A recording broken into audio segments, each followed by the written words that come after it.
Doing another little video from my really messy office. I frequently read books and all sorts of books, but especially more lately than I ever have in my life.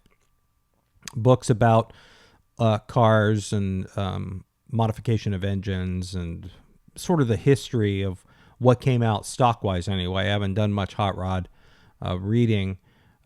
Probably because what I like to do is restoration, and most of the stuff that I get with very minor modifications, I return back to stock. That's true for my Harley Davidson that I mostly restored. For example, I rewired my Harley when I first got it, and it needed it badly. And really the only modification I did was to install Deutsch plugs into it and got rid of the old stock connectors because they allowed moisture in, and rust and corrosion got into the connectors and then the wires themselves. And that's part of the reason why a lot of the wiring failed on it. So I moved to Deutsch plugs, which provides a seal to the wires and keeps moisture out. So, other than things like that, I keep things pretty much as they were, unless there's something that definitely needed improvement. And I did that sort of on my Ford truck too. Very certain things, nothing really out of wild or anything like that. I got a blue top steering box on it. I didn't go with the, a Ford Motorcraft, whatever. I didn't try and find an original steering box on it. I put a blue top on it, which was infinitely superior. Tightened my steering quite a bit, but that could have also been because the old steering box was pretty worn out. Well, I read, and I've mentioned in some of my videos, shop classes, Soulcraft. And the next book that I read was, I'm gonna butcher his last name, so I apologize up front. If anybody knows how to pronounce it, do drop me a line. But David N. Luxco, I think that's how it's pronounced, Luxco, wrote a book called Junkyards, Gearheads, and Rust. I mentioned this a little bit on one of my videos as well, just in passing. And I wanted to give a review of the book in video form.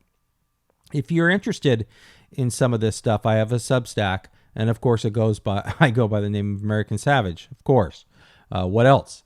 And you can read it there. Now that Substack is eclectic. It's not all about cars. I read books of philosophy, mostly the ancients and medievals and some of the Easterns. And also do some reviews of certain things that I think culturally are important. And I've been very interested in the places like Turkey and whatnot.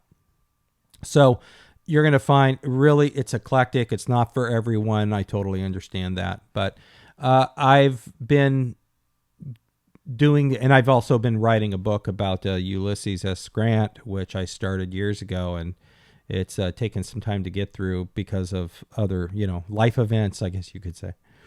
So, Luxco, I think this is a great book, not necessarily for the topic, but from the lessons that I drew from it. So this review is not like a detailed chapter by chapter view of Luxco.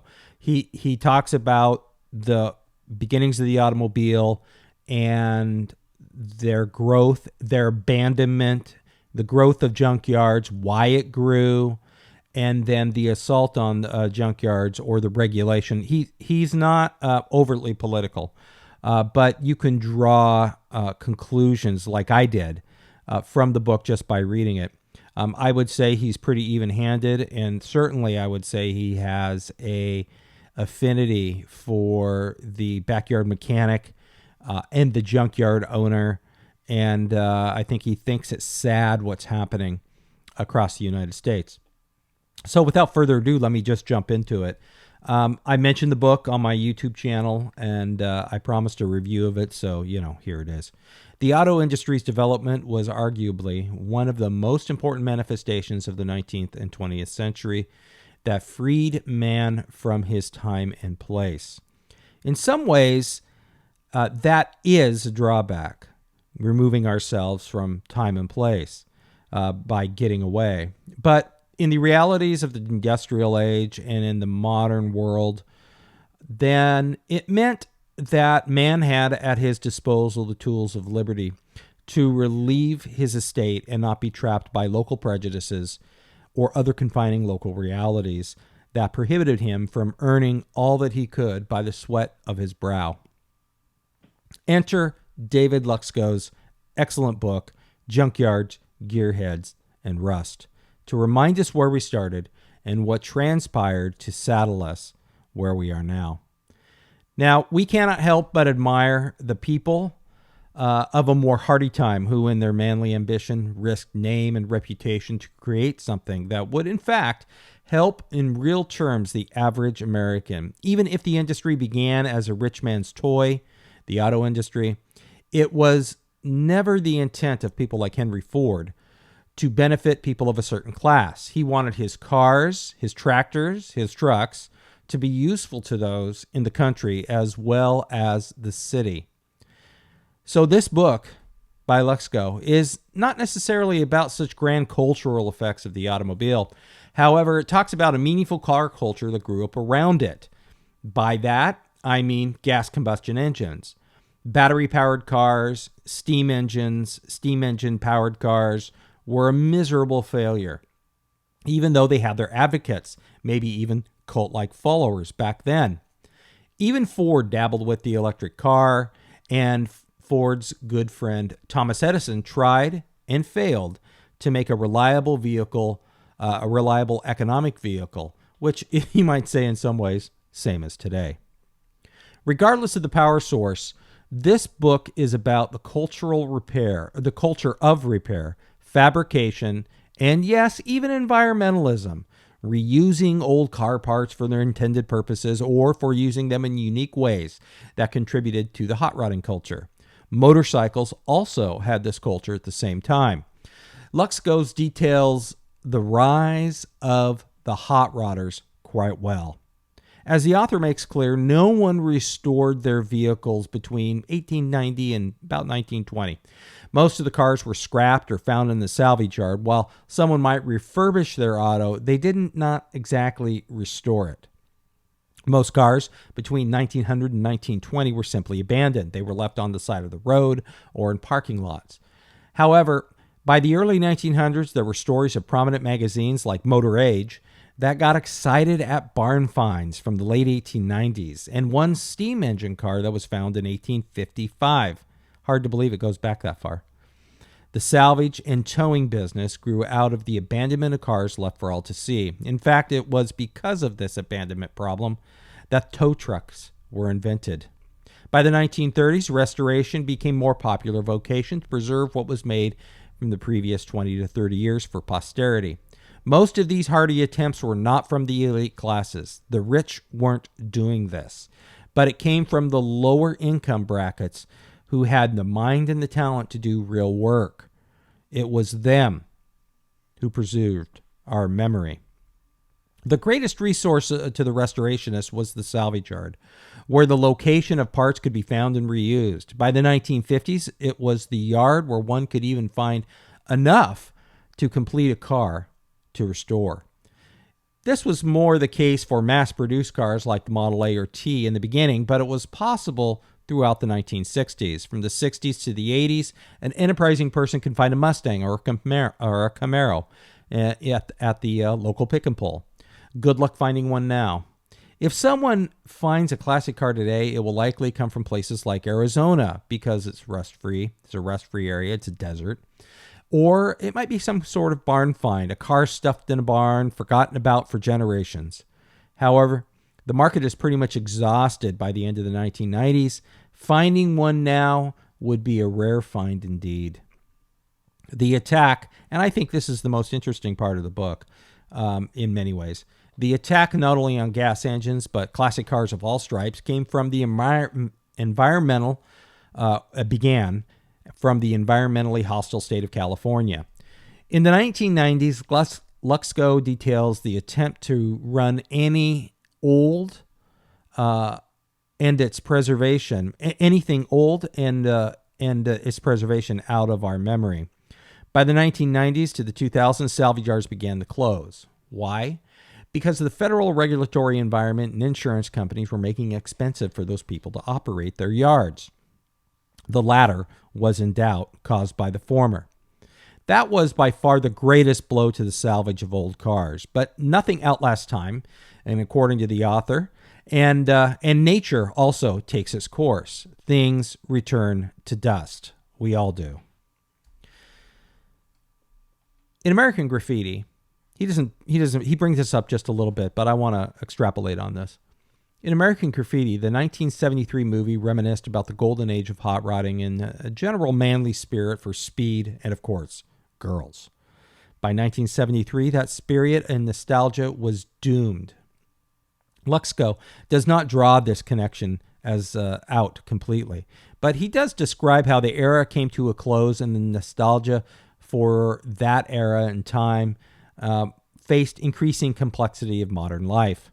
All of those who were looking for a simple time in that 1973 film, American Graffiti, were escaping the real decline of America and our regime.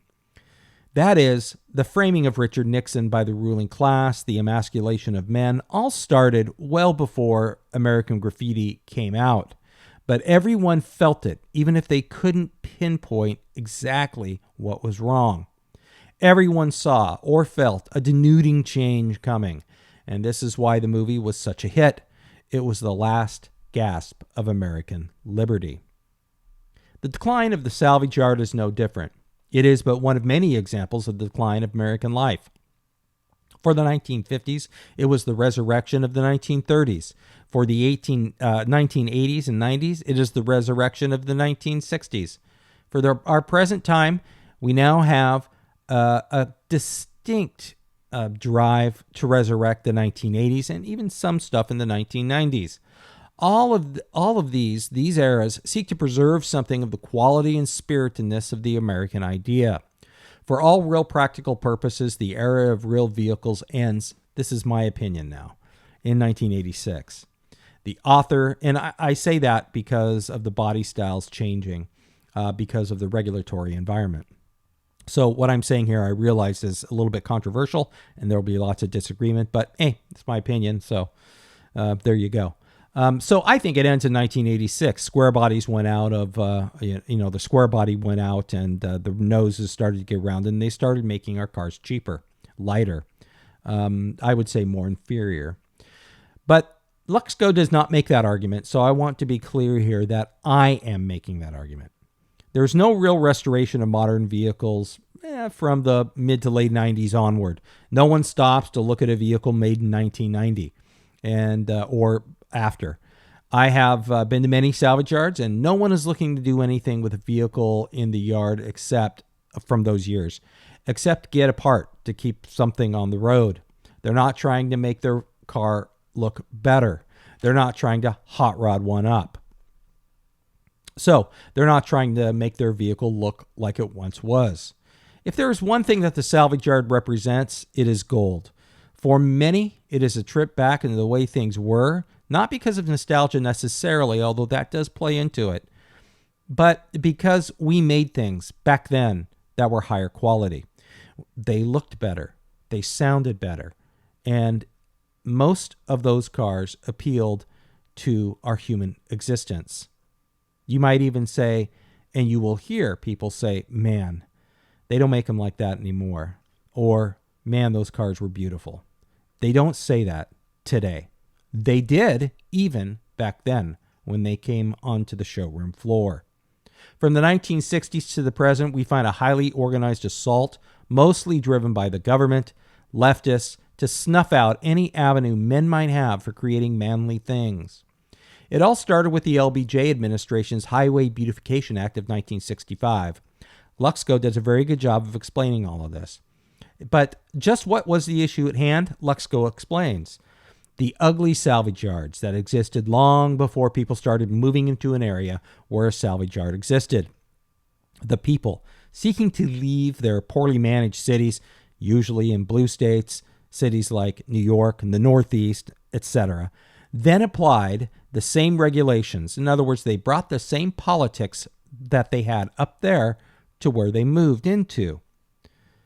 So they applied those same regulations from the said poorly managed city they were leaving onto people in an area who were there far longer than they were or are.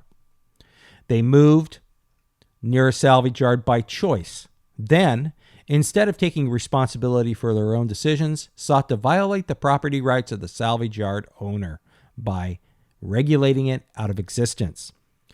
Luxco does not write like that, but he maybe should have, because it is true. So, of course, the salvage yard had to go. Your property rights be damned. Luxco captures the intellectual issue nicely. I quote here a little bit from the book. This is Luxco. Perhaps these sorts of conflicts over land use, property values, and beautification amount to nothing more than an American farce, complete with country bumpkins, blue-collar ruffians, snooty yuppies, and unscrupulous politicians. Or perhaps they are merely represent another chapter in humanity's long search for the ultimate sink, a place to dump those things we deem unsightly or unclean. In this case, out of service combines and clapped out cars. But if we dig a little deeper, if we really listen to what the actors and their stories might say, we might not be so eager to brush them aside. For at their core, the many disputes over neighbors' cards, neighbors' yards, and neighboring junkyards that have played out over the last 50 years reflect not only here and now concerns about property values, eyesore mitigation, but also a lingering divide in the American culture over the meaning, value, and broader implications of a way of life geared towards obsolescence.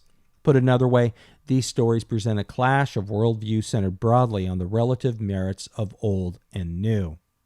We throw away things, I've said in my videos.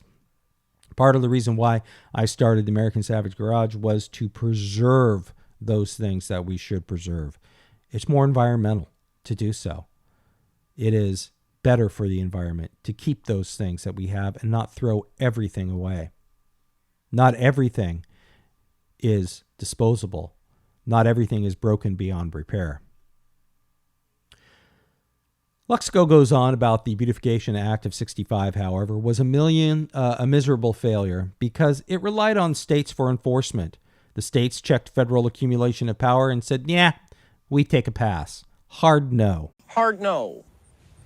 Hard no. Hard to the no. The ruling class was not pleased, so they tried again. The not in my backyard phenomena was strong. Therefore, the assault gained steam after 1965 rather than succumb to failure. How? Local governments began exerting their authority to drive not just salvage yards, but backyard mechanics out of existence. People sought to ban ugly vehicles from sight. Regulation and ordinances were drawn up to accomplish that deed. When the car enthusiasts complained, government experts said, you misunderstand, we're just trying to scrap clunkers, not classics. But this is illogical, since clunkers were classics. For the salvage yards, licensing and environmental regulations were employed. Salvage yards may contaminate the ground and the water beneath you see. Therefore, increasing fees and fines were levied upon them, not for the environment, of course, but to drive them from business. But more, the federal government figured out a way to get rid of older cars and also saddle us with inferior products. The emissions regulations were one of those, probably the biggest one. They made up a crisis that vehicles were these great grand polluters and went after strapping engines with a whole lot of emissions regulations. They also forced companies to meet mileage requirements, and all this ended up making our cars sicker. Luxco does not tie together just when the states began cooperating with the national government, but it did happen, and it happened in tandem. The individual was left powerless for the most part. The experts from the ruling class and the three-letter agencies began to say to the people that you don't know what you're talking about. We know more than you do. Therefore, we're going to impose these regulations upon you. There was no power for the American individual to do anything about it. Not really. They also forced companies, as I said, to meet mileage requirements, which means they had to get lighter, they had to modify their engines, all sorts of things in order to meet these new requirements and regulations. Now, in California, for example, let me just say this before I move on to that part of the book. While the individual was left powerful, I would say, in fact, that one could say the mass of mankind was pretty much blind to what was happening throughout all of this time. The salvage yards were going away. Maybe some car enthusiasts knew about it, but for the most part, nobody really paid attention to what was happening. And I want to be clear that I include myself in this criticism. In California, a program began to crush old cars in the name of the environment, of course, after various Clean Air Acts were passed in the 1990s and beyond, where the vehicles were, scrapping of vehicles were to accomplish the job of ridding them from our environment, so to speak. Scrappage was incentivized, if not outright mandated. Yet it is not clear really how successful these scrap programs were. One thing is for certain, the regulations on new vehicles and manufacturers were forced into compliance, and the scrappage of old cars was virtually guaranteed. What we have today is a similar set of cars that all look the same. There is nothing distinctive about our modern vehicles. There is no beauty. They're only sanitized creations that we have no real care for. This is what the older cars shared with horses. We actually cared for our things. We took interest in them, how they worked, how they performed. We didn't treat them, you might say, badly. We treated our horses with care. And usually, generally speaking, we treated our older vehicles with more care than we do today. The decline of individual agency, as I have written in another post, has been perhaps the real aim of all of this. Not some environmental goal. After all, science is split on the effects of vehicle exhaust, and whether that's enough to cause measurable damage, much less destroy the earth. Luxco is not wrong when he writes, "We litter less now, but we waste a great deal more." And for that, I would have to say, and I drew the conclusion, that the green movement is a complete farce. Luxco's book is a great reminder that the things we take for granted and perhaps think as small matters are actually part of a larger trend to control the adventurous spirit of man. While he does not draw the development of the car enthusiast culture's slow demise as anything so nefarious, so this is me drawing from his book, it is not hard to draw those connections oneself. Increasingly, the battery craze, which has little practical support, is all proprietary. For example, as people like Uncle Tony have mentioned, you can't work on your own Tesla. It'll void the warranty. You have to take it to Tesla. So all of this proprietary stuff will effectively end men working on cars. It will end the garage. It will end the backyard mechanic. This is not an anomaly. This is going to become a trend. The war on classic cars was, in fact, a war on men and their spiritedness. In the process, we lost skill, we lost beauty, and we lost the drive in men to do things. We lost a better time.